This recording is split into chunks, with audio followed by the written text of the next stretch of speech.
तुमच्या आवडत्या व्यक्तीचा निरोप घेताना तुम्ही फक्त बाय बाय म्हणता का? तर मग तुमची इंग्रजी अजूनही पुअर आहे.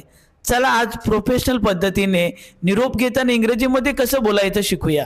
रिया, तुझ्याशी बोलून मला छान वाटलं. It was nice talking to you. तुला भेटून मला आनंद वाटला. It was a pleasure meeting you. वेळ दिल्याबद्दल धन्यवाद. Thank you for your time.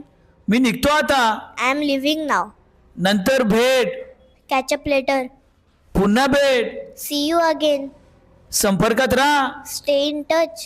काळजी घे. Take care. सुरक्षित जा. Have a safe journey. घरच्यांना माझा निरोप कळव. Give my regards to your family.